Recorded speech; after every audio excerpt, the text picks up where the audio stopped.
Começando 4 quartos, todo mundo na tela. Somos 4 quartos, cada um no seu quarto. Como é que começou essa história? 3 amigos de faculdade, no caso eu, o Fred e o Chico, estavam querendo se encontrar. Mas esse povo fura, né? Mas como é que faz? A gente inventa um programa, transforma tudo em trabalho. É um pouco arrogante isso, com certeza.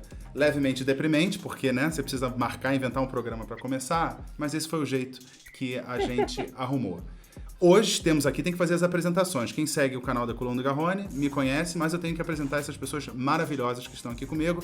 Primeiro, no Rio de Janeiro, como eu já falei, Francisco Eduardo Lemos de Matos, puxador de bloco de carnaval, doutor em Relações Internacionais pela PUC do Rio, não sei o que é mais importante. Ele vai compartilhar com a gente aqui conhecimento sobre geopolítica internacional, o Botafogo, carnaval e paternidade. Ele é bem eclético. E quem sabe ele vai explicar, Fred, ouve essa, que lá no começo dos anos 2000 ele era solteiro, morava sozinho e ainda assim dormia na mesma cama de solteiro do tempo de adolescente. A gente não julga, aqui a gente não julga não. Mas vamos lá, Fred. Fred não, Chico. Chico Dudu pros íntimos, né? Aí tá só Chico, é Chico Dudu. Tá nervoso, Chico? Não, agora, depois dessa, acabou de revelar. Mas enfim, nervoso estou, ansioso estou, mas a gente não resolve. Ótimo. Sem problema não. E o que você vai falar hoje? Eu queria começar num tema muito mais tranquilo. Sem se alongar, não é tese de doutorado não, 5, 10 segundos. Não, vai ser um tema mais sério, vou falar sobre, mas é um tema de otimismo, sobre algumas mulheres que foram pra frente do hospital lutar. Em Brasília, Frederico Bertolini, professor do Instituto de Ciência Política da Universidade de Brasília, estuda as instituições públicas, coalizões e presidencialismos multipartidários. O cara é pica. E também vai revelar o segredo... ele é seta. Não sei. Aí vamos discutir depois sobre isso. Isso aí até polêmica. Mas ele também vai revelar pra gente os segredos de sedução que com toda essa beleza dele, ele já conquistou em sua carreira e vai compartilhar conosco. Ele já conquistou um total de 3 mulheres, não é isso, Fred? Eu acho que se a gente trabalhar num sentido amplo, no sentido lato, sim. No sentido amplo, Tá bom, ok. Bom, você vai falar hoje de Covid-19, o assunto é sério. E é uma coisa difícil de entender, porque os casos estão aumentando e os estados e cidades estão abrindo. Tem um aparente paradoxo aí. Eu vou tratar um pouco de isolamento, assim, discutir, será que a gente sai um dia? Será que a gente de fato entrou algum dia em isolamento? O quanto os governos são responsáveis ou não por isso e como que o espaço público está sendo apropriado diante desse novo formato de interação social. Nossa, o povo é denso aqui, o povo é denso. Agora em Nova York, é chique demais, a gente já começa com Nova York. Ana Parisi, artista plástica, a baiana mais carioca que eu conheço. Então, ela é ao mesmo tempo, ela é uma mulher arretada mesmo, né? Baiana, carioca, não sei se fez sentido. Um rostinho lindo, um cérebro privilegiado. Como vamos? Tudo bem, Aninha? Olá. Tudo bem, vamos lá, Nelson. Convidou. Cristo nos chamou, aqui estou. Vamos lá. Então, você fala das empregadas domésticas. Parece que no Brasil, a classe média e a classe alta não vivem sem elas. Sim, né? Luxo ao lixo. Então é aquela coisa no Brasil, mas também aqui. E eu quero falar sobre isso. Será que esses passados, né? Isso que está acontecendo agora não revela um passado colonial ainda? Opa. Então ela está lá em Nova York, mas pensando no Brasil também, fazendo essa ponte aérea chiquérrima, né? Brasil, Nova York. Então, o que a gente vai falar nesse programa? A gente vai falar de política brasileira, sim, política internacional, com certeza, economia, sem dúvida, arte e cultura, tendências. Vamos falar de Pablo Vittar? Talvez a partir do 4º programa, porque aí a gente vai estar aquela coisa mais leve. Aqui é espaço para tudo e tudo direto dos nossos respectivos quartos, por isso, 4 quartos. Então, seja bem-vindo, seja bem-vinda. E temos uma belíssima vinheta, que a gente tem uma foto de cada um com os seus melhores ângulos. Vamos dar uma olhada na vinheta.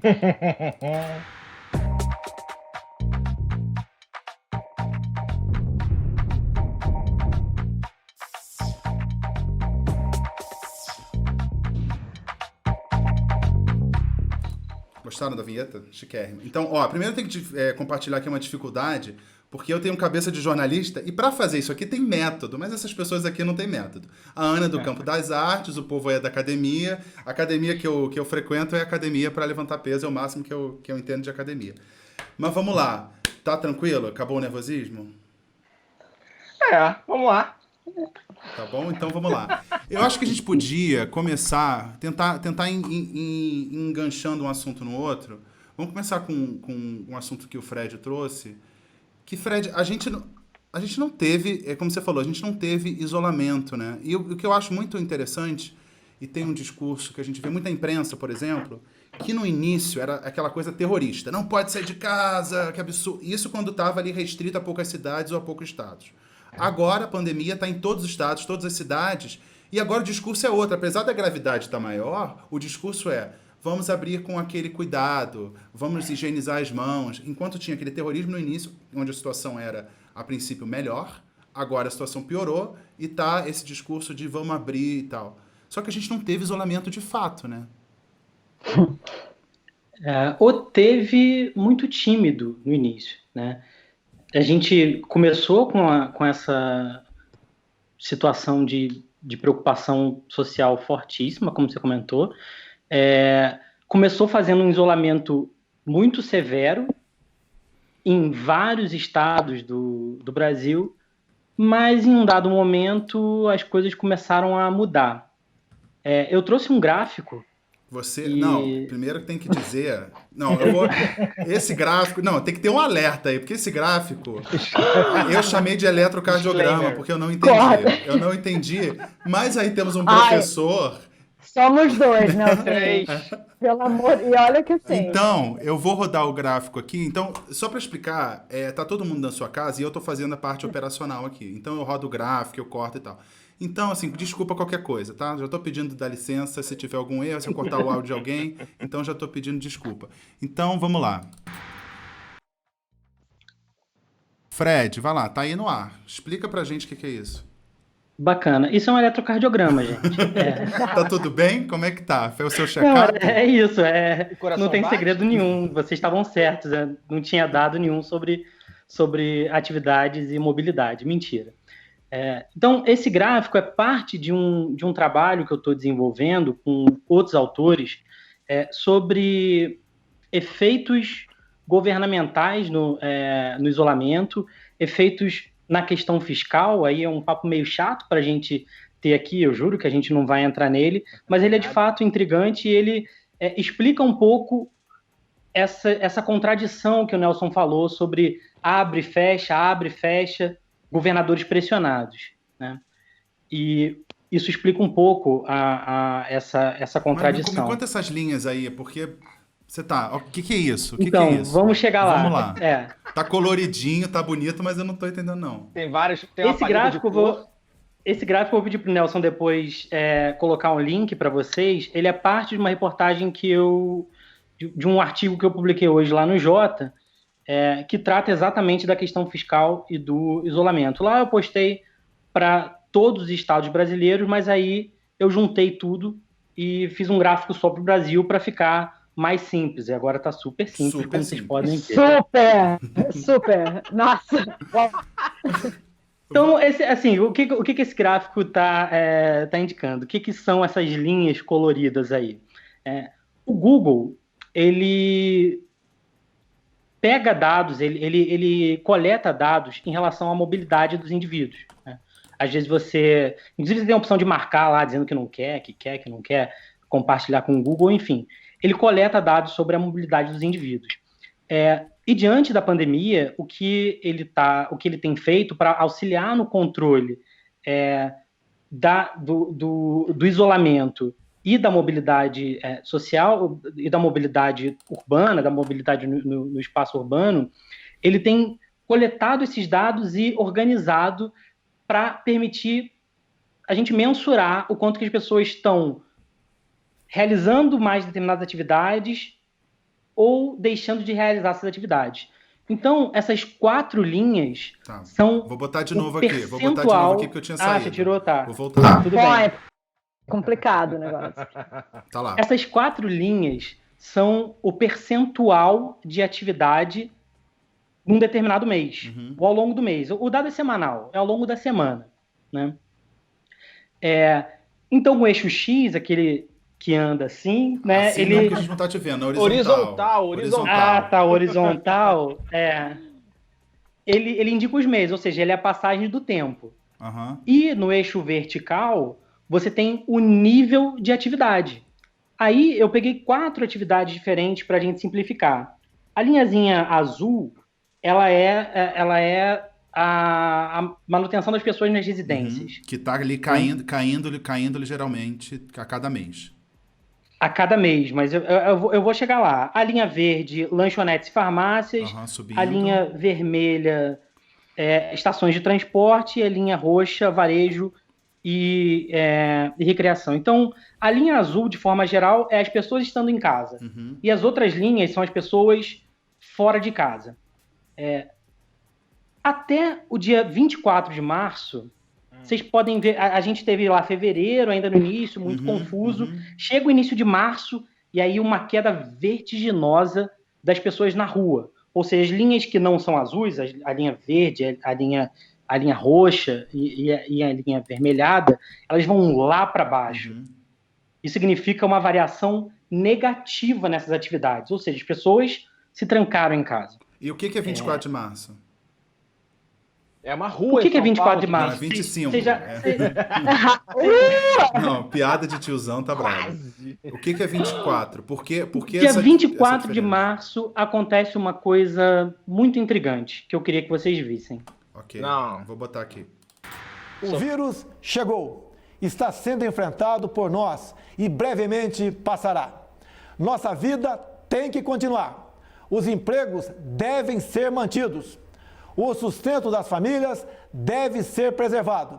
Devemos, sim, voltar à normalidade. O presidente Bolsonaro fala, devemos sim voltar à normalidade. Seu mestre mandou, né, Fred?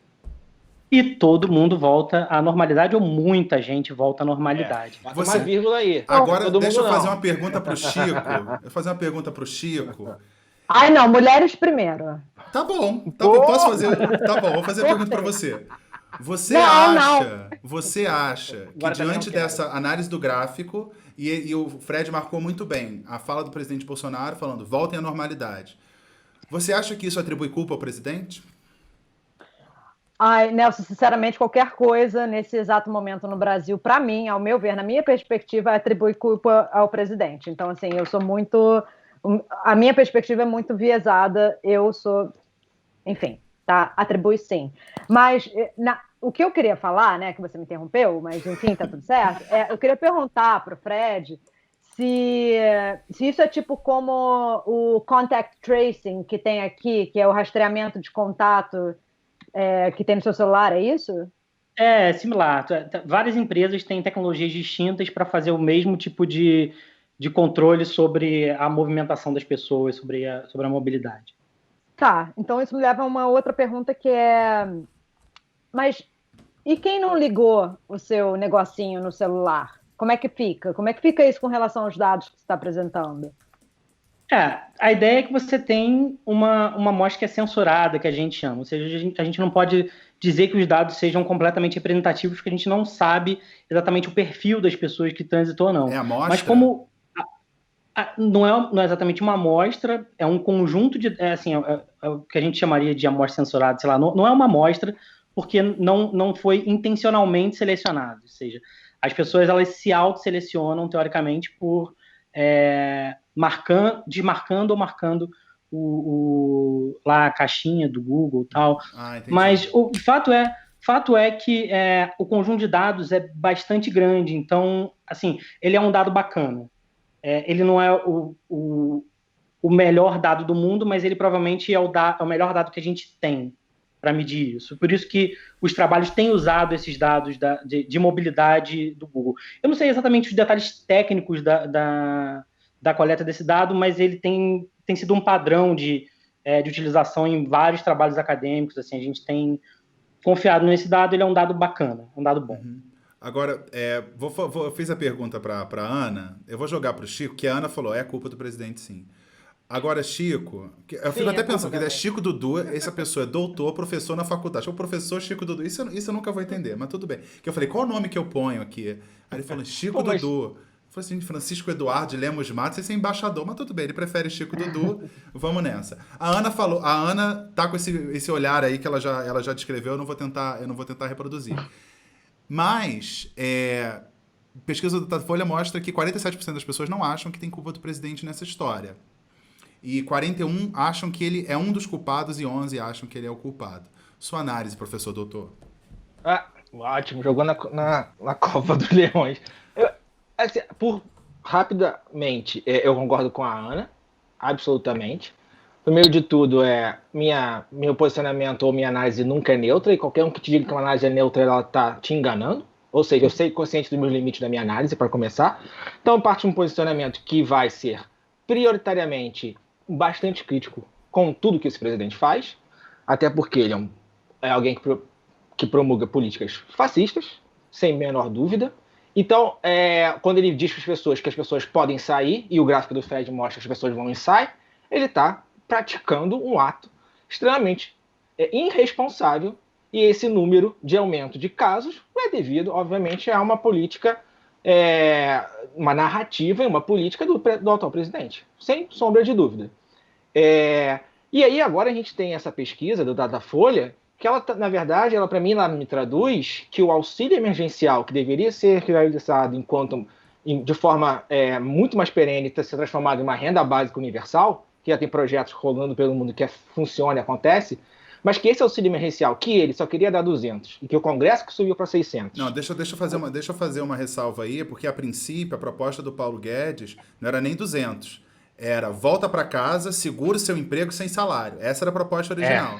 Aí depois veio a proposta de 200, o Congresso aumentou para 500, aí veio o governo e jogou para 600. Tá? Só uma linha do tempo aí que eu acho que é importante lembrar dessa proposta original que não durou 24 horas.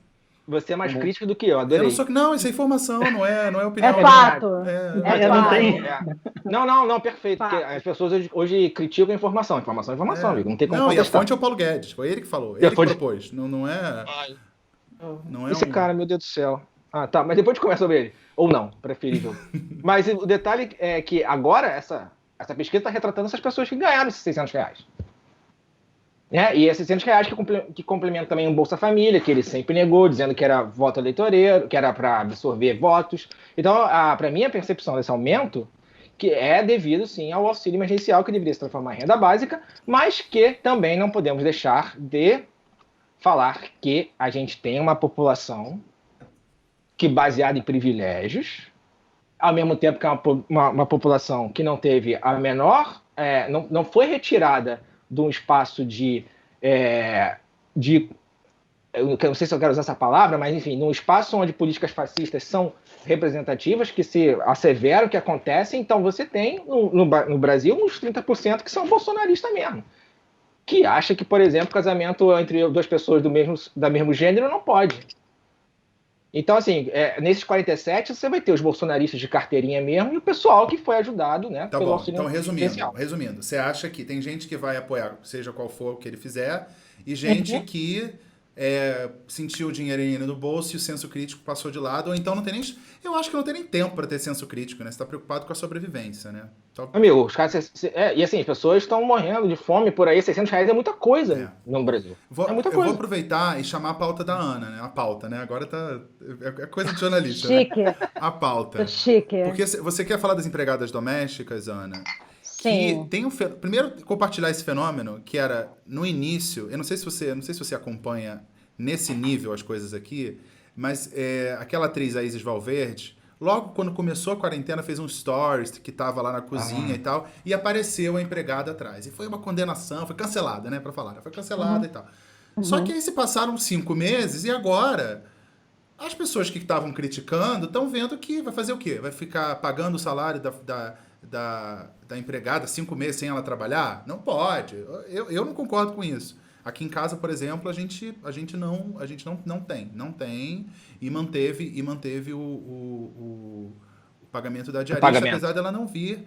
E ela também teve Covid, então assim, pra mim é impensável. Não. Mas aí a moralidade foi dissolvendo, né? Aquele senso crítico foi dissolvendo e as empregadas domésticas, os empregados domésticos em geral, mas que na maioria são mulheres, voltaram ao trabalho. A sua pauta vai por esse caminho, mas você fala dos Estados Unidos também. Me explica aí o que você pensou em falar hoje.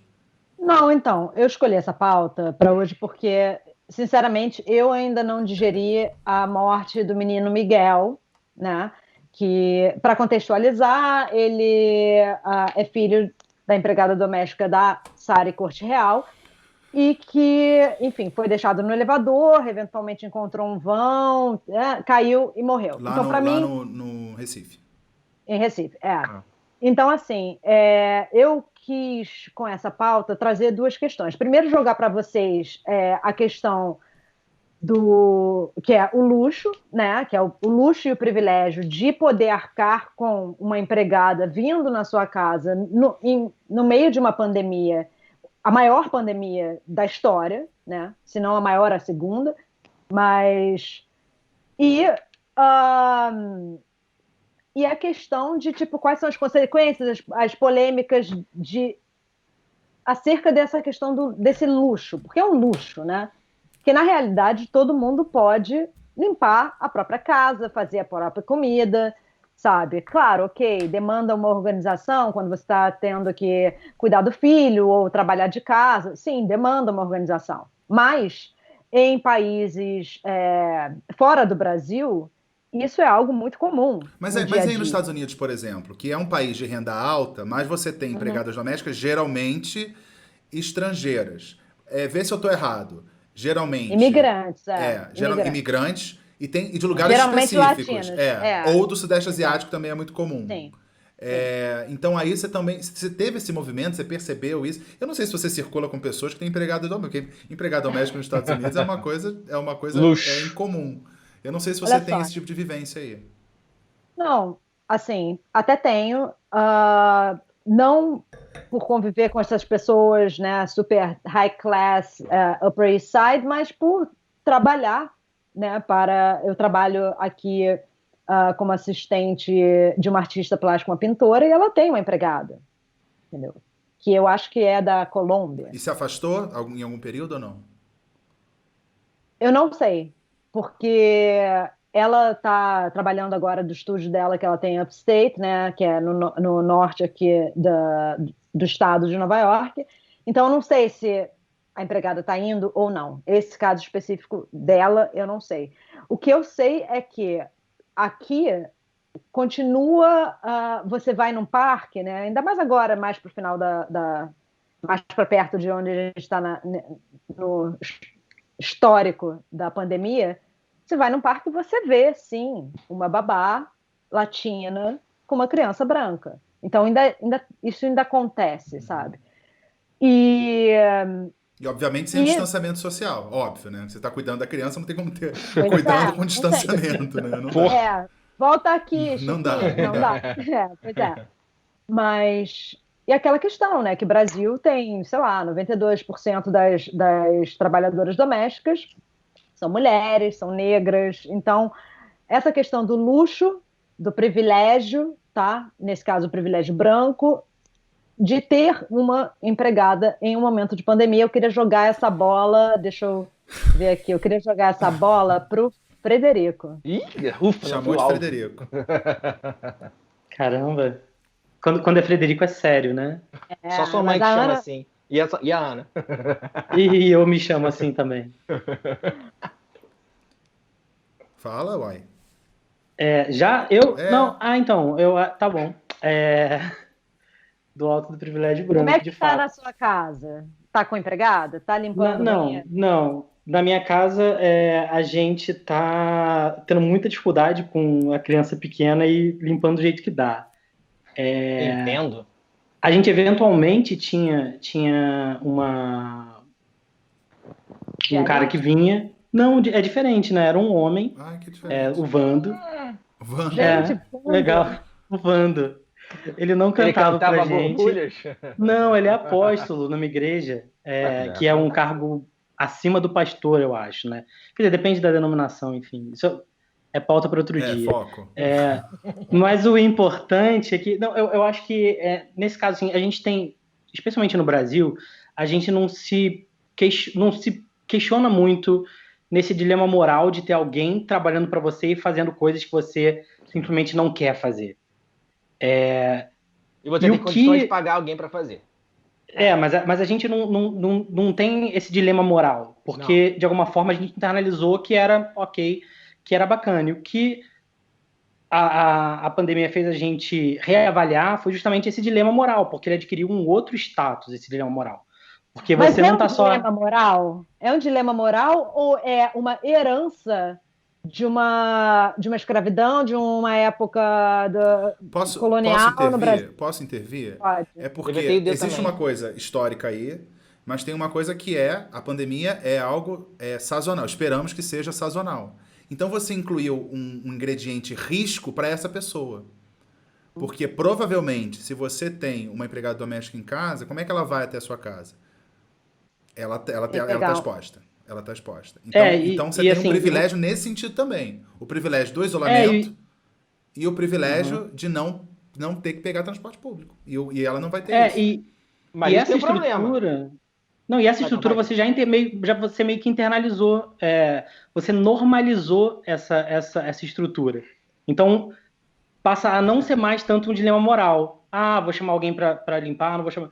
E quando tem o advento da pandemia, você volta com esse dilema moral, porque aí você está colocando, além de tudo que já vinha, como o Nelson colocou, é um elemento a mais, é um elemento adicional de colocar efetivamente em risco a vida das pessoas e a vida do entorno dessa pessoa. É importante lembrar, os primeiros óbitos por Covid no Brasil, eles aconteceram por pessoas pobres que tiveram contato com pessoas ricas e que levaram o vírus para dentro de casa. Sim. E a letalidade entre os mais pobres é muito maior. É muito maior. Não, queria só pautar... não, pode ir. Não, é que eu acho... Desculpa, é que eu tenho um ponto que acho que tem mais a ver com o que a Ana comentou sobre o nosso histórico. Que o nosso histórico, ele é um histórico de uma civilização racializada. Então, no dia da abolição que aconteceu, foi uma abolição branca. Não foi uma libertação negra, ou preta, melhor dizendo. Foi uma abolição branca, que parou com o regime de escravidão, mas não fez nenhuma política social para incluir essas pessoas. Então, as pessoas, inclusive, a palavra vagabundo vem exatamente daí.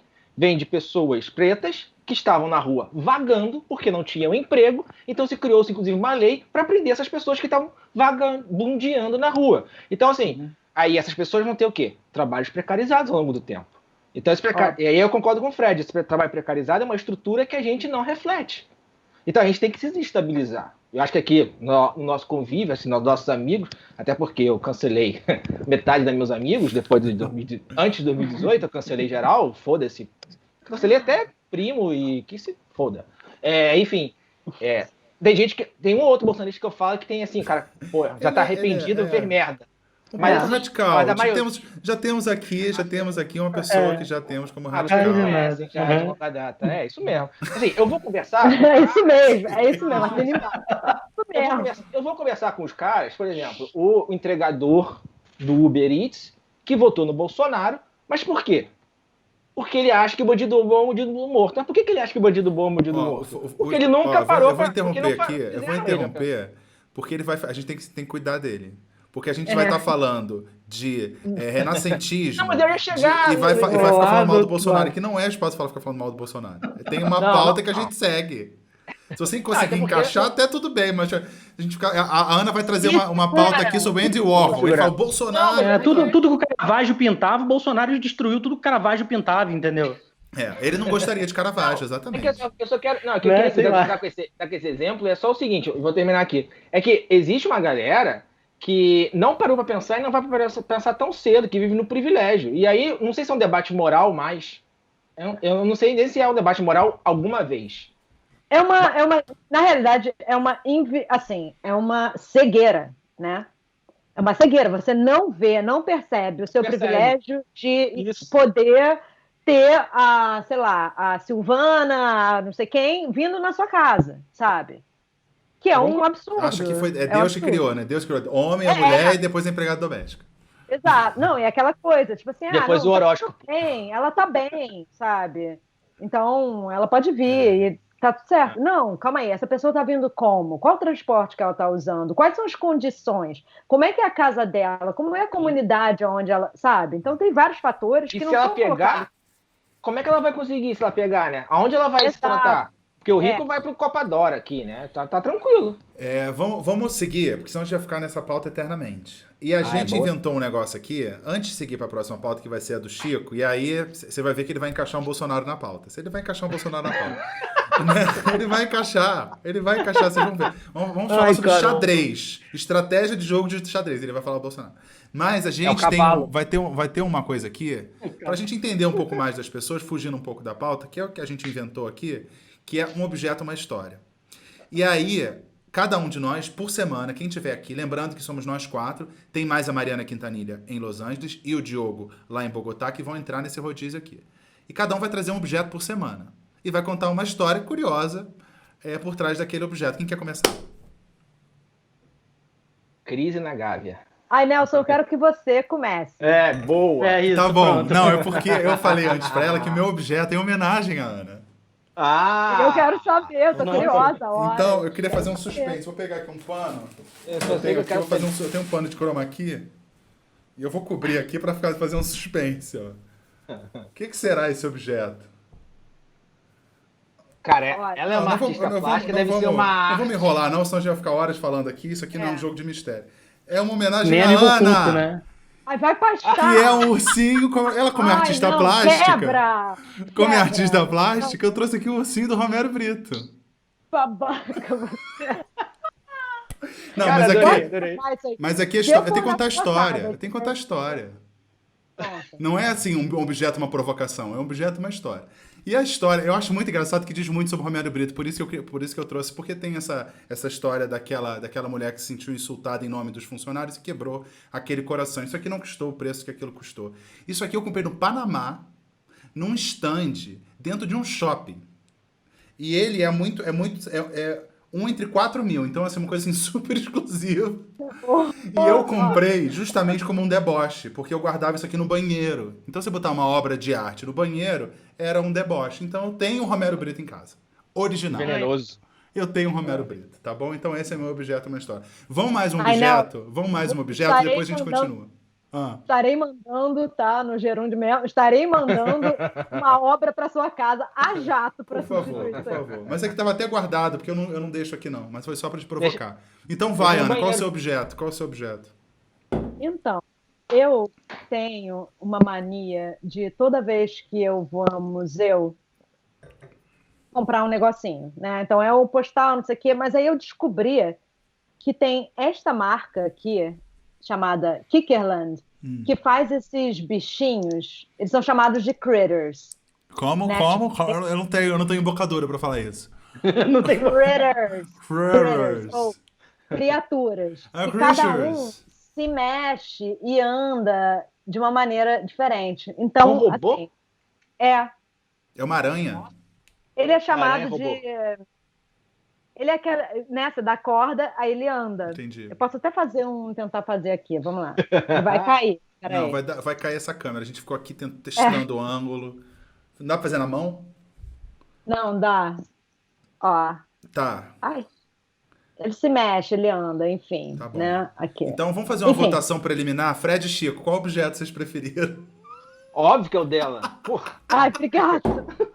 Se eu tivesse... Muito mérito. Óbvio. Vamos lá, agora vamos falar sério. Vamos falar sério pra continuar. Podia votar no do Nelson pra empatar, né? Quem é pior que o meu? Quero ver.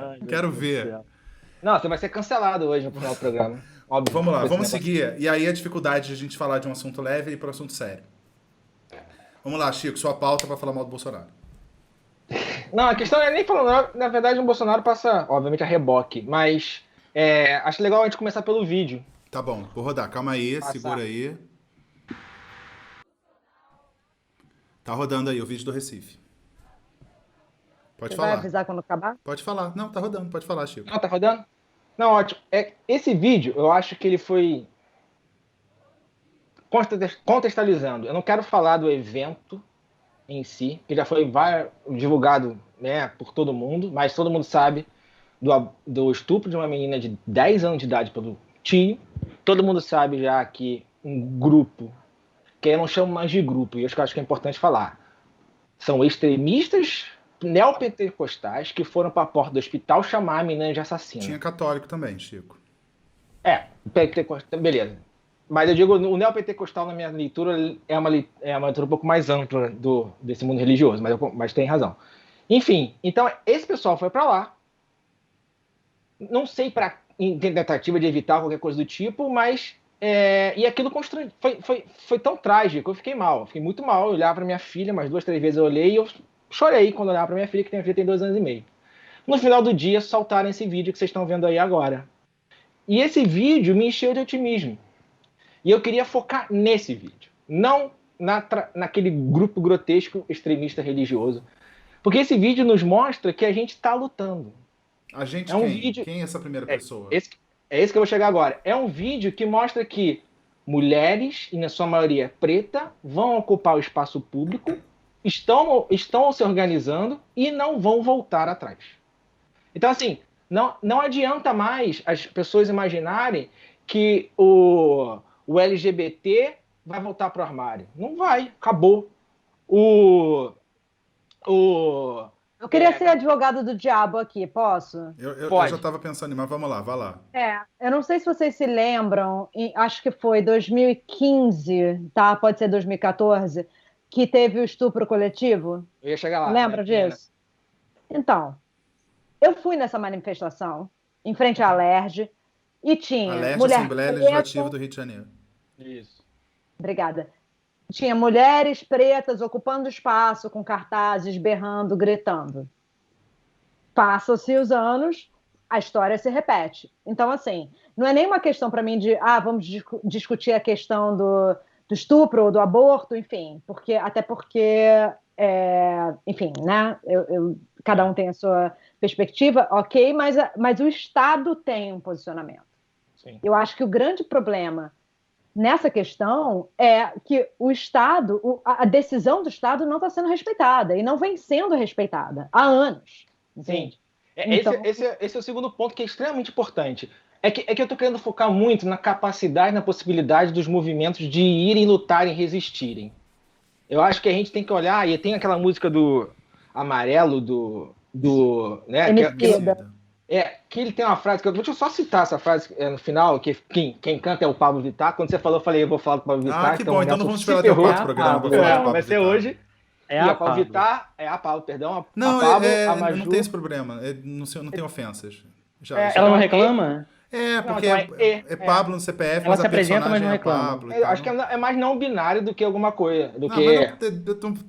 Vai. Não vai ficar de Pablo Vittar aqui, não. Não é a pauta. Não vou sim, porque eu vou citar a frase. E é o texto, deixa eu pegar meu óculos, porque Ai, meu Deus, idoso. Mostra o seu também, Ana, vai. É que ele é bifocal já, de perto e longe, você vê. Enfim, e Amarelo fala assim: permita que eu fale não as minhas cicatrizes. Achar que estas mazelas me definem é pior dos crimes e é dor troféu para o nosso algoz. É fazer nós sumir. Então, por isso que eu quis focar, não exatamente no direito ao aborto, que é um direito constitucional, mas assim, é na capacidade que a gente tem hoje em dia e na mobilidade que as pessoas estão lutando. Então, assim, aí quando as pessoas dizem que a revolução é feminista, sim, porque é quem o oprimido que está fazendo as coisas acontecerem. Então é ele que vai para a rua. É o LGBT que não vai voltar para o armário. É o Matheus lá, que foi esculachado para aquele outro Matheus, humilhado porque está entregando a pizza, ele para em frente ao cara e fala: Ih, você conseguiu sair de onde? Você trabalhou? Então, amigo, o nego não vai voltar mais para onde vocês querem. Acabou. Isso eu acho muito interessante, porque já está no repertório. No caso do Matheus, entregador, está no repertório. Ele, diante daquela situação, ele entende aquilo. Esse que é o ponto que eu chegar. Porque a gente está vivendo, acho que uma transformação que as pessoas estão tomando consciência de onde colocaram ela na história. E aí elas estão conseguindo ter um repertório para pautar. E quando o garoto falou aquilo, o outro não sabia o que falar. Ele ficou completamente desconfortável, desconcertado. Então, assim, o que eu acho que é importante é a gente exaltar essas lutas e embarcar nelas. E aí eu fiquei um pouco mais aliviado aquele dia, aquela noite. Porque, assim, falei, cara, tem gente lutando forte, as coisas estão se movimentando. Então, esse, para mim, é o caminho que a gente pode... E é uma luta muito maior do que só uma luta pelo direito ao aborto. É uma luta por direito, de uma forma geral, contra os privilégios. Por quê eu falo isso? E aí eu termino. Porque a mulher branca é rica, ela faz aborto. Ah, sim. São 6 abortos diários por dia. E ninguém vai pra porta. 6 abortos diários, segundo a OMS no Brasil. Tá, okay. E ninguém vai pra... foi dados da OMS. Pode até ser maior, mas assim, dados... Porque são computados. Tá, desculpa. Né? Porque pode ser pessoas que fizeram e não avisaram, né? Porque também tem isso. São 6 internações. São 6 abortos legais. Diárias. Primeiro aborto, legais, isso. Mas envolvendo meninas de 10 a 14 anos. Nessa faixa. É isso que eu queria ressaltar. Eu vi uma entrevista com o diretor do hospital e ele contou, foi uma entrevista ao vivo na Globo News, aliás, um cara muito, muito sério, né? Absolutamente técnico. E ele contando que naquela unidade do hospital do Recife havia pelo menos uma por semana criança e adolescente para fazer o aborto legal. Então aquele circo todo, e eu vou chamar de circo mesmo, porque foi dos dois lados, todo mundo se aproveitou dessa situação dessa menina para reivindicar a sua pauta. Fosse esse grupo feminista, cujas imagens você trouxe, Chico, fosse aquele grupo de religiosos que tentaram impedir a entrada do médico. Então todo mundo aproveitou esse caso, mas está longe de ser um caso isolado. Isso é um fenômeno, isso é uma doença brasileira, É uma naturalização da violência contra a mulher. Mas, já é natural. Mas aquilo é comum. É comum. Aquilo ali, ó. E por que essa menina em especial não entendi exatamente que essa menina foi escolhida? Porque talvez tenha caído ali na rede social, na imprensa, e esse caso ganhou notoriedade, mas é um caso comum. E eu queria só ressaltar aqui que é um incômodo, e assim, apesar de não ser mulher e não estar no grupo de risco, do tipo, eu não vou engravidar ninguém e não vou engravidar, então eu não vou ter esse drama próximo de mim, me incomoda. O aborto me incomoda. Um aborto feito me incomoda porque eu acho que é uma conclusão de uma sequência de falhas ali. E nesse caso dessa menina específica, ela tinha 10 anos e o feto já estava com 5 meses. Ela era de uma cidade do interior do Espírito Santo, ela buscou o atendimento primário ali, depois foi levada para a capital, não com argumentos que não podiam fazer o aborto por várias questões, por causa do tamanho e tal. Ela foi transferida para o Recife e executou. O Estado demorou quanto tempo para executar o que está na lei, lá no Código Penal da década de 40? Que pode no caso de estupro e no caso de risco para a mãe. Isso aí já... E aí eu não sou tão otimista quanto o Chico. E a qualquer tempo. Exatamente isso. Tempo, depois sim. Teve resolução do Conselho de Medicina e tal, que deu essa regulamentada, que baseou a decisão dos médicos do Espírito Santo. Mas eu não sou mas espera aí. Rapidinho, deixa eu só concluir. Eu não sou tão otimista porque esse direito de 1940, que está sendo exercido semanalmente naquele hospital do Recife, nesta semana quase não foi. E tem a imagem que eu acho que é um detalhe que é muito deprimente, que a menina, depois disso tudo, ainda entrou no porta-mala, pelo porta-mala. Ela foi como uma criminosa, sim. Exercer um direito que é dela. Que talvez ela nem entenda a complexidade do que está acontecendo com ela, mas ela sabe que é uma coisa, talvez na cabeça dela só ruim, né?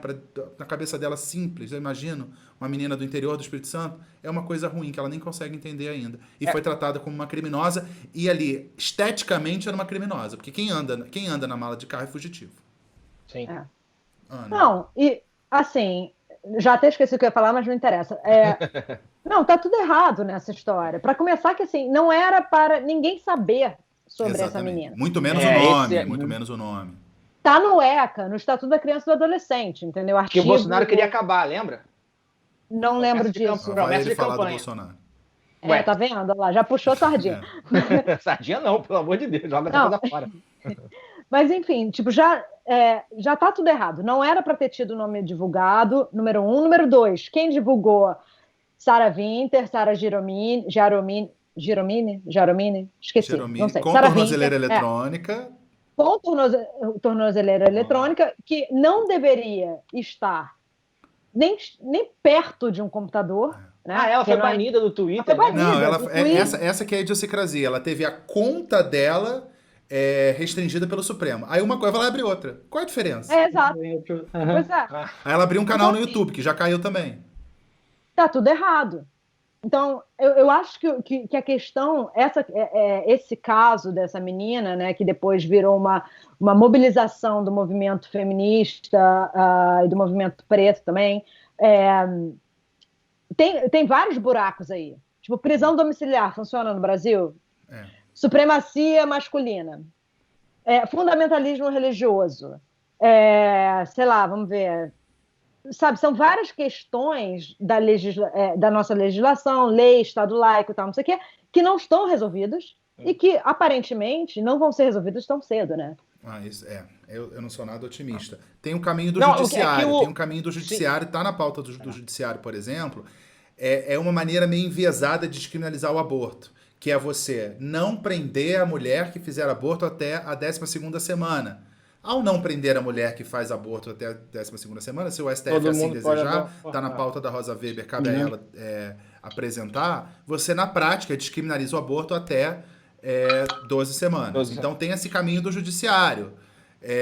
Tem gente que acha que não é o caminho correto. Geralmente quem é contra e acha que o caminho é do Congresso, que no Congresso não passa nada. Se fosse pelo Congresso, não teríamos o casamento igualitário no Brasil, por exemplo, que foi uma decisão do CNJ com base numa decisão do Supremo. Então pelo Congresso, e cada vez mais conservador, a mudança que houve no Congresso foi para um Congresso mais conservador, esse assunto não vai entrar nem em pauta. Agora, o meu ponto só fazer esse ponto. O meu ponto do otimismo é que as pessoas estão lutando. As pessoas têm repertório, as pessoas não estão parando. Ou a luta está sendo vista, né? Não, eu acho que pode ser também, mas eu quero dizer o seguinte: eles estão com medo. O medo radicaliza. Quem são eles, Chico? Quem são eles? São essa... Eu vou falar novamente daquele momento. A nata bolsonarista que vem de uma tradição de privilégios, vem uma tradição conservadora, que tá aí estabilizada no nosso país desde quando o primeiro malandro lá da Europa veio aqui e tentou catequizar um índio. Então, assim, o que eu tô querendo dizer é que a luta hoje eu acho que ela é mais forte, a luta hoje eu acho que ela é mais visível, e é isso que me dá otimismo. Mas acho que tem um longo percurso pelo caminho. Um longo percurso. E só mais um ponto sobre o aborto e o direito do aborto. Cara, é tanta coisa errada nessa história, como a Ana apontou, mas tudo começa há 4 anos atrás.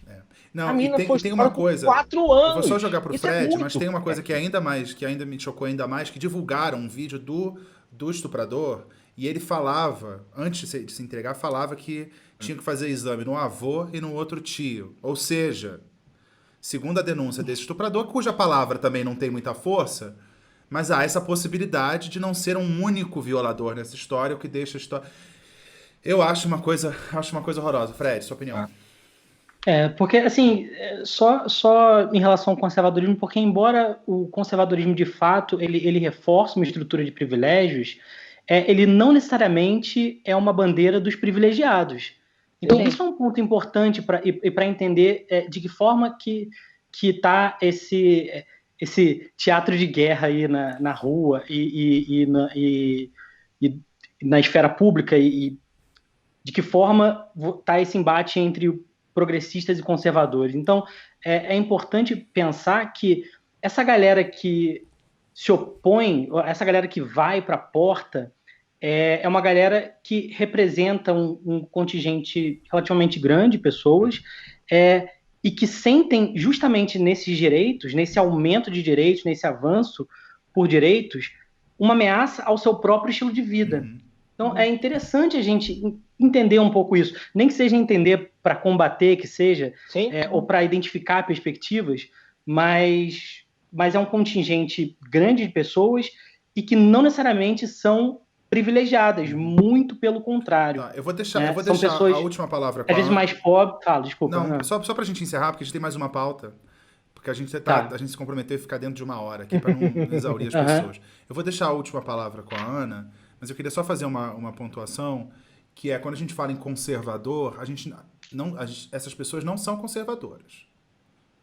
Essas pessoas são reacionárias. Porque conservador mesmo, defende o Supremo Tribunal Federal, que é uma instituição de Estado. Conservador defende as instituições. A pessoa que quer fechar Congresso, quer fechar Supremo, não é conservadora. Isso aí é outra coisa. É as pessoas auto-intituladas conservadoras. Aí eu respeito. Mas chamar isso de conservadorismo, que acabar com tudo que tá aí, é algo que não é para conservar. Não é para conservar. Não, é para voltar atrás. Na verdade, foi uma nomenclatura que a gente meio que adotou, assim. A gente já adotou eu não tô te desautorizando, não, longe de mim, Fred.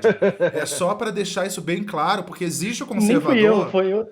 Não, só para deixar bem claro que o conservador tem muito conservador incomodadíssimo com essa história, com essa galera que pega o crachá de Sim. conservador e põe no peito. Imagina o Sim, Winston sim, Churchill vendo essa galera aí abraçando o hospital. Ana, pra terminar. Não, e eu acho também importante colocar que, assim, se você for pensar pelo cunho religioso, né?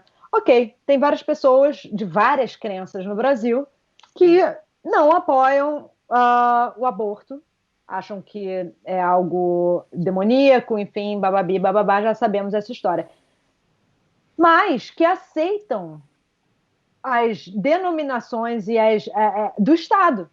Porque a gente tem que lembrar que o Estado é laico. E esse é o problema. O problema é Não, que... essa é a solução, por favor.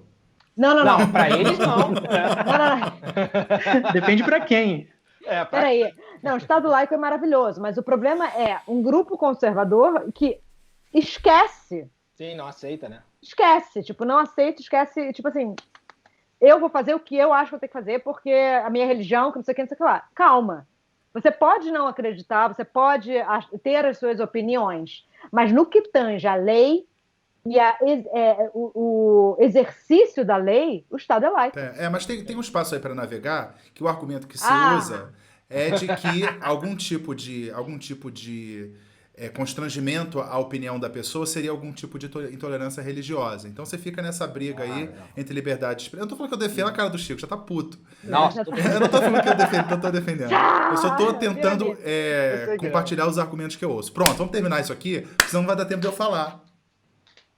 Vai. Tá, eu vou até encher a tela aqui, porque quando a gente enche a tela, aparece aqui, ó, o crédito. Eu não botei meu crédito ainda, bonitinho, com Instagram e Twitter, tá bom? Então, quando a tela enche, você pode... Momento blogueiro. Não, enquanto você falava, queridona, eu botava sua telinha lá. Enquanto o outro falava, eu botava sua telinha lá, entendeu? Vamos ver. Cara, nem tem rede social. O Fred, eu acho que esse é o conservador de verdade, aquele que não tem rede social. Eu sou conservador de verdade. Não, eu vou falar da minha pauta aqui, porque tem um pouco a ver com o que você estava falando, porque o Chico acha que essas manifestações são um impulso aí para andar para frente, né? Com o que revolucionário, antibolsonarista, esse lado que a gente já diagnosticou aí do Chico. Antifascista, no limite. Ok, não, mas antifascista, acho que é uma coisa até de etiqueta, né? É etiqueta. Tem que ser antifascista, né? É tipo comer de boca fechada, né? Antifascista temos que ser. Temos que ser, né? A nossa Constituição tá lá, a nossa Constituição é antifascista em essência. Mas vamos lá. O que eu ia falar é de uma viagem que eu fiz, e aí eu vou rodar as imagens aqui. Estão as imagens aí de Minsk, a capital de Belarus, que está muito... Belarus, a antiga Bielorrússia, que está muito em destaque na imprensa internacional. Essas imagens aí do centro, um cara tocando Knocking on Heaven's Door. E eu botei as imagens que eu fiz lá em Minsk. E eu fui tem pouco mais de um ano, e você andando por lá... tá lá, McDonald's, tem tudo, uma cidade limpa, parece uma casa de boneca, perfeito, calmo, tranquilo. E você chega lá, você acha que é todo mundo conformado. Tá todo mundo feliz com o cara que tá lá há 26 anos, um ditador, sem oposição, não tem imprensa livre. E aí, quando teve eleição agora recentemente, e o cara, mais uma vez, o Lukashenko, fraudou as eleições e ganhou de novo com 250% dos votos, porque tem uma matemática em Belarus que vocês não sabem. Só que, é engraçado, eu conversei com um cara lá, e ele pergunta, como turista, aquela pergunta básica, né? O que você tá achando do país? Eu falei, não, tô achando belíssimo, nem é tão assim, mas tudo bem. O cara falou, belíssimo, eu acho, muito legal, tem uns castelos maravilhosos, mas é uma ditadura, né? Foi o que eu falei. Aí qual foi a resposta dele que eu achei impressionante? Ele falou assim, isso é política. Mas aí, tudo bem. Aí eu saio daquele país com a impressão de que é um bando de... como é que chama? Manso, ovelha, gado. Que obedece ao senhor e tal. E aí tem eleição e tem um puta protesto. Tá tendo protesto diário, gente presa, torturada, aquelas coisas todas que a gente sabe. A candidata, que era mulher do candidato que estava preso, concorreu e diz que ganhou, mas a gente não sabe porque não tem eleição transparente, está no exílio e carcando lá a crítica. E onde é que estava essa galera? Então, o que o Chico falou desses protestos que estão aí antecipando uma mudança ou um posicionamento, lá em Belarus não tinha nada. tava tudo perfeito, você via assim, tudo direitinho. Uma coisa que eu esqueci de falar de Belarus é que na banca de jornal não tem jornal. Eu acho uma coisa bem curiosa. É né? banca de quê? Não, é Banca de- banca. Não chama banca de jornal, Não é né? banca de jornal. Tem uma banca no meio da rua que não tem jornal. Você pode aprender ponto cruz, sabe? É muito bom, mas jornal não tem. Gente. Mas aí, que eu tava pensando, por exemplo, que essas mudanças, historicamente, são muito difíceis de diagnosticar. Eu penso, por exemplo, no caso clássico da queda do Muro de Berlim. Ninguém achava que, assim, ó, marcou, amanhã vai comer. Não. Teve uma coletiva, não sei se você lembra dessa história, teve uma coletiva de imprensa com representantes do governo da RDA, República Democrática Alemã, Alemanha Oriental. Aí chegou um repórter e perguntou assim, como é que vai ser o trânsito aí entre alemães do ocidental? Aí ele, não, já pode passar. Gente, isso é breaking news, ninguém fala. E a galera começou a saber, e a galera foi para lá e começou a quebrar o muro, caiu e foi. Porque é uma coisa que já estava carcomida, mas ninguém dizia que ia cair aquele muro. Outro exemplo mais recente, da Primavera Árabe, você tinha um ditador ali super forte, o Hosni Mubarak, com um exército na mão. Aí, de repente, começou aquela onda da Primavera Árabe, que, no fim das contas, a gente sabe para onde foi. Você teve democracia só em alguns lugares. Eu acho que só a Tunísia conquistou democracia. Foi o primeiro, inclusive, né? Foi. Onde começou. E depois do Hosni Mubarak veio a Irmandade Muçulmana, pelo voto. E depois caiu e hoje você tem um ditador. E o caso do Gaddafi também. Ninguém achava que o Gaddafi ia cair. O Gaddafi era um imperador, ele era uma pessoa que estava em todos os lugares. Então, a calmaria não quer dizer nada. E por que dessa da calmaria não quer dizer nada, eu trago para o Brasil. Porque a gente está num momento de calmaria muito estranho. Agora, aí eu vou jogar para vocês. Essa calmaria é véspera de alguma coisa ou é um marasmo eterno? Eu acho que essa calmaria é pandemia, tá? É a única. Se não tiver, eu acho Até porque que se não teve manifestação no meio da pandemia. Né? Manifestaçãozinha. Mas teve. Imagina se não tivesse pandemia. Eu fico pensando nessa relação, né? Pois é. Bem, mas eu acho que se não tivesse pandemia, não teria manifestação. Porque eu acho que é tipo ovo ou galinha, sabe? Pode ser. Porque teve a manifestação, aquelas clássicas de 2013, que eu acho que o Chico participou. Eu acho. Eu participei, ainda levei o Fred e o Fred se perdeu, quase apanhou da Eu participei da cobertura, uma péssimo cobertura de manifestação. isenta, eu só acompanhava. Cara, o Fred não sabe participar de manifestação. Naquele Ele correu momento, pro lado errado, ele correu pro lado da polícia, não pro lado do contrário. naquele momento todo mundo tava indo pra rua por um certo desconforto, meio sem nome. Sim. E teve o gatilho dos 20 centavos da passagem de ônibus. Então era o marasmo que teve um gatilho e todo mundo foi pra rua por tudo, né? A pessoa ia pra... Eu sou contra, sei lá, pochete, vai pra rua contra pochete. Era uma coisa meio difusa, que deu onde deu, foi afunilando, e a gente viu as lideranças que saíram desses Mas é por isso movimentos. que eu não sustento o otimismo, que eu não sustento o otimismo do Chico, porque eu acho que, assim, você vai ver, as manifestações de 2013, tá? Todo mundo foi pra rua, 20 centavos, explodiu, estopim, não sei o que, lá, mas chega na hora, a pauta, né, da esquerda ou dos progressistas, ou dê o nome que você quiser, tá? Comunista, o que for, não é organizada, não é coesa, não é tipo assim, queremos isso aqui, ao meu ver, tá? Eu acho que a esquerda ela está dividida ali, centrão, aí é meio esquerda, não é? E isso se reflete, inclusive, aqui nos Estados Unidos, que você vê a grande batalha, né? Bernie Sanders, todo mundo gosta dele. Todo mundo, você vê onde ela convive, hein? Por onde ela é perigosa essa menina, hein? É perigosa essa menina. Então temos Olha aqui... só, não vem tentar temos a comunista, o antifascista e o Fred, que é o conservador. Está delineado aqui. Eu sou neutro, porque eu sou uma pessoa neutra. Eu já falei que Então você é neutro sabão, né? Neutro é sabão. É o pior de tudo, né? Não, neutro só sabão, Nelson. Não existe isso. Sua opinião, Fred. Essa calmaria véspera de alguma coisa?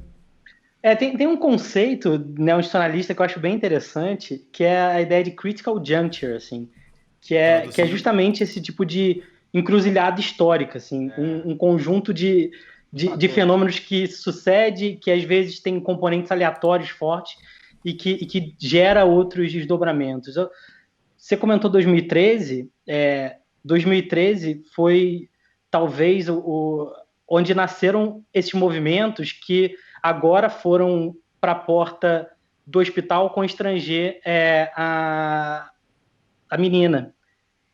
Então, assim, você não tem exatamente como prever de que forma essas coisas vão acontecer, nem se vai ter alguma coisa maior.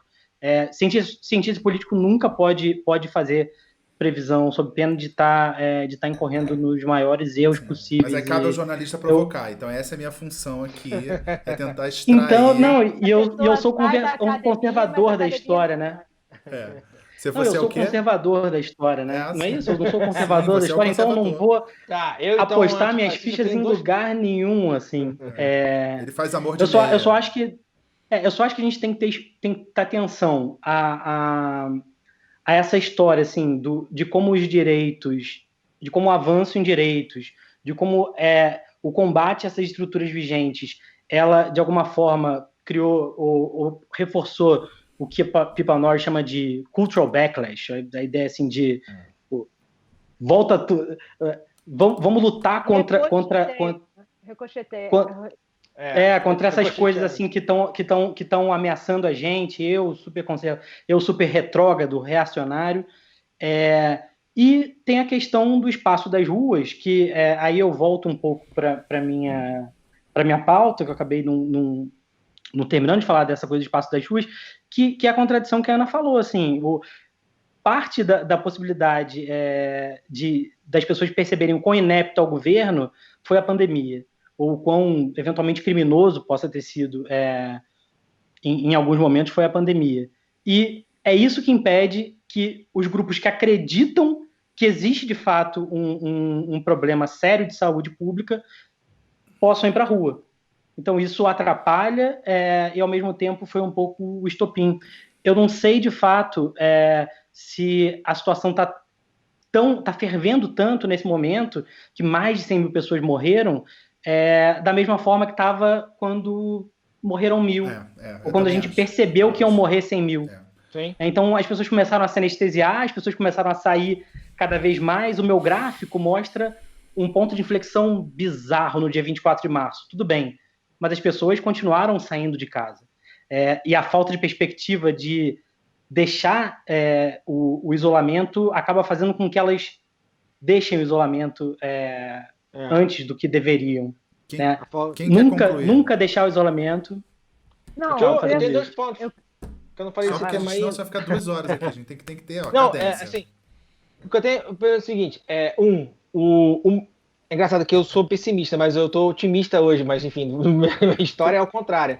Mas é porque eu vejo na luta de rua, na disputa do espaço público, a possibilidade de mudança. Eu não vejo nos partidos, apesar de ser filiado a um partido. Eu não vejo no institucionalismo. Novo? Só se for na pancada. Depois o Chico conta essa história de ser filiado a um partido político, é uma história ridícula. Tá bom, vamos lá. Não, essa aí eu já mudei. Meu Deus. É muito boa. É infiel, não tem ideologia, vai mudando. É porque naquela época que eu levei o Fred, sempre levo o Fred pra fazer as coisas, eu levei o Fred pra já fácil alistar. Eu levei o Fred Mas é mais ou menos a mesma coisa. A gente foi lá, mas o partido que eu sou hoje não tinha na época, né? Não tinha naquela época. Mas enfim, o que eu queria dizer é o seguinte... nem se deu. Só pode ser. Minha ideia toda é que eu não consigo ver, ainda mais como a Ana colocou, uma esquerda que se representa no partido como uma capacidade de mudança. Não consigo enxergar isso. A gente teve 13 anos de um partido de esquerda que coligou com o centro o tempo todo. Óbvio que teve uma série de avanços, não tem a menor dúvida sobre isso, mas algumas estruturas não foram modificadas, se permaneceram. Então eu vejo, assim, e a história não para a história, eu vejo nos movimentos da rua a possibilidade de mudança. E muitas vezes esses movimentos, se for acontecer em 2013, são cooptados. E foi o que aconteceu muito agora em 2013. Foi o que aconteceu muito na Primavera Árabe. E foi o que aconteceu na Ucrânia, que virou um estado proto-fascista. Ainda que tenha combatendo a Rússia, foi uma coisa muito... E provavelmente na Bielorrússia pode isso se repetir. O meu otimismo todo é que eu entendo que existe hoje, eu gostei muito da frase que ele falou de repertório, existe um repertório próprio que não mais... que vai dizer assim, nós não vamos voltar para o armário, nós não vamos voltar para a senzala, nós não vamos voltar para a cozinha. Vai ter um confronto. Daí o medo, como o Fred falou. E esse medo do seu eu ser desestabilizado, esse medo torna você radicalizado. Você se radicaliza quando o seu eu está sendo colocado em xeque. Então, quando o seu eu está colocado em xeque, há o medo, esse medo há uma radicalização. Isso vem de quê? Das pessoas que estão lutando para se destabilizar. Então, eu continuo no otimismo nesse lugar que a gente é possível da luta. Eu tô assistindo uma série, eu juro que é a última coisa. Tá bom. Eu tô assistindo uma série chamada Dark, né? Alemã. E aí tem uma frase que para mim define esse otimismo, pessimismo e fala sobre o ovo e a galinha também, que é The beginning is the end and the end is the beginning. Traduzindo. Né? Traduzindo, o começo é o fim e o fim é o começo. Então Então, para mim é isso, assim, é um movimento que está indo, não sei o quê, mas aí para. Eu acho que tem várias questões. Vamos ver no que dá. Eu acho que eu vou trazer isso como pauta, que eu acho que eu sou pessimista no curto prazo e otimista no longo prazo. No longo prazo a gente só melhorou. E prova disso está em Vale Tudo, que eu estou revendo Vale Tudo, e eu vou trazer Vale Tudo para a pauta aqui. Mas é isso aí numa outra questão. Vou falar, eu tô pensando. Falta de Heleninha Rocha. E a Regina Duarte, gente, é insuportável, mas vamos lá. Para terminar, faltaram 2 objetos aí, objeto e uma história. Vamos lá, Fred, seu objeto. Então, o meu objeto eu tenho tentado decorar a casa. Vou trazer um alívio, falar do tempo aqui para o programa, né? Então, eu tenho tentado decorar a casa porque eu acho que eu só prestei atenção nas paredes brancas a partir do momento que eu fiquei aqui dentro mais tempo. Eu sou bem minimalista, você pode ver, né? Eu sou bem minimalista. Então, e aí eu escolhi um objeto que tem a ver com uma coisa super brasiliense que eu acho que não tem tanto nos lugares que vocês estão, que é a coisa da seca. Então, é uma garrafa que eu já tinha, que eu comprei numa viagem. É uma garrafa que eu já tinha, que comprei numa viagem, umas pedras que o Vando trouxe, porque o Vando, ele traz pedras, ele também decora a casa com a gente. Tá bom. Gente, o Vando vai virar o Teresino, tá? É isso. E o principal, que são as folhinhas, que elas sobrevivem que elas sobrevivem ou imortalizadas aqui na seca. Tá bom. Brasília é um lugar que tem seca e tem tempo chuvoso. Tá bom, então a gente tem que ter a opinião de um... Mostra de novo aí, Fred. Vou encher tela aqui pra você mostrar. Mostra aí pra gente. E eu quero a opinião da Ana, especialista em arte aqui é você, Ana. Ó, é uma garrafa com a América do Sul de cabeça para baixo, aquele desenho... Não dá pra ver. América do Sul, cadê, gente? Não, impossível. Não dá pra ver. Não dá, impossível. Tá, beleza, tudo bem. A América do Sul fragmentada, eu gostei desse conceito. Tá bom. Ela de cabeça pra baixo. Sua avaliação aí sobre o objeto dele, você que é a nossa artista do grupo. Minha avaliação é que existe muita poesia nessa narrativa que o Fred está trazendo, tá? E o uso de cores na garrafa me interessa bastante por ser muito vivo e muito cheerful, né? Então, fica aí, é isso. Poesia. Tá bom. Muito bom, né? Eu acho que ela nem precisava ver a imagem para poder fazer essa descrição, né? Mas tudo bem. Tanto faz. Já tá aqui, ó. Chico, seu objeto. Eu ia trazer um objeto mais divertido, mas como minha pauta foi pesada, aí o meu tava sombrio, eu já até deixei aqui em um lugar. O Nelson falou então tanto, vamos lá. Tem que levar o objeto. Aqui, ó. Tá bonitinho? Dá pra ver? Não dá. Não, traz pra perto. Traz pra vida aí. Traz pra luz, E Caroline. Não, pega. Não, pega na mão e traz aqui. Tá. Pô, eu escolhi um lugar, fiz um lugar. Um livro. Bom. gente, ele quer ser cidadão de bem, né? Falar que lê. Porra, cidadão de bem não, ao contrário, né? Cidadão de mal. Mostra. Mobilizado. Não, é porque... Todo engajado. O momento tava ruim. Enfim, por que você não trouxe um coquetel molotov, Chico? Por favor, levanta e mostra. Eu ia jogar em quem, porra? Chico, levanta. Mas o objeto podia ser um coquetel molotov. Esse livro é Manual Antifa do Mark Bray. Segura pra câmera. Isso, todo levanta. Mundo necessita ler esse livro. Tá. Você não tá na lista do ministro da Justiça, não, né? Naquele dossiê, você não tá sendo investigado, não, né? Acho que depois desse negócio aqui vai ser, né? Enfim. Mas é um livro maravilhoso que faz um repertório e ele não foca no fascismo, ele foca na luta. Por isso que eu acho que eu tô nesse movimento de luta e a partir daí eu acho que eu consigo imaginar o otimismo. Então ele fala das lutas antifascistas, de como essas lutas antifascistas contribuíram em vários momentos da nossa história. E é uma luta antifascista que é uma luta sindicalista, em última instância, que foram os antifascistas que fundaram o sindicato, enfim, e por aí vai. Tá bom. Então, acho que... quem ganhou, eu ganhei. Eu que Não, ganhei. Calma, deixa eu só falar da América Invertida, porque vocês não conseguiram não. ver. Fala da América E Invertida. a América Invertida é um desenho de 43 do artista Não dá hispano-uruguaio pra Joaquim ver. Garcia. Tá bom. É muito Ó, subjetivo. Então vocês acreditem que tem a América Invertida. tá bom. Depois Já procurem tá sobre a tocando, América tá tocando a Invertida. trilha, tá tocando a trilha aqui, gostei, ó. A porque gente tá se parece despedindo. A gente uma tá se América despedindo. fragmentada. Tem muito mais sentido. Tá Gostei. É o contrário, de cabeça pra Tá bom. baixo. Mas Gente, não eu vou dá. encerrar. Não É pra tá todo mundo falando, essa é a hora que é pra encerrar mesmo. Não dá. Então esse foi o nosso É programa de isso aí. estreia com Ana Paris. Eu vou botar aqui em tela cheia. Ana Paris, direto de Nova York. Tchauzinho, Ana. O Chico lá do Tá, Rio. gente, obrigada. O Fred em Brasília, que ficou olhando pra baixo o programa inteiro, mas tudo bem. E eu aqui em Sério? São Paulo, em Ai, meu casa. Deus. Era vergonha. E agora todos vamos dar tchau. Então, curta, compartilhe, comenta. Vamos espalhar isso aí, vamos espalhar essa palavra. E a minha coluna já tá no ar. Eu falei essa semana sobre teorias da conspiração. Tem um pouco a ver com tudo que a gente já falou Legal. aqui, já tá no ar. Quem quiser ver. Então eu vejo você no sábado, que tem o vídeo do VinoZap. E quarta-feira tem a coluna do Garrone lá com assuntos internacionais. E quinta-feira, essa nova estreia no canal do Garrone, aqui na coluna do Garrone, que é o 4 Quartos. Cada um no seu quarto. Tô perdendo o ar. E semana que vem vocês vão conhecer o Diogo e a Mariana. O Diogo lá em Bogotá e a Mariana em Los Angeles. É chique demais isso aqui. Então, obrigado a todos. Agora pode relaxar, porque terminou. Então, eu vou rodar a vinheta. Alguém quer chamar a vinheta assim? Ou dar uma mensagem final e chamar a vinheta? Fogo Tem nos vinheta. fascistas. Ai, gente. Meu Deus. Então, tchau, gente. Cancelado. Eu tinha que ter olhado pra câmera o tempo todo, Pois né? é, Eu tava olhando pois pra é. cá, é verdade. Então, vou rodar a vinheta. Beijo, gente. Tchau. Tchau.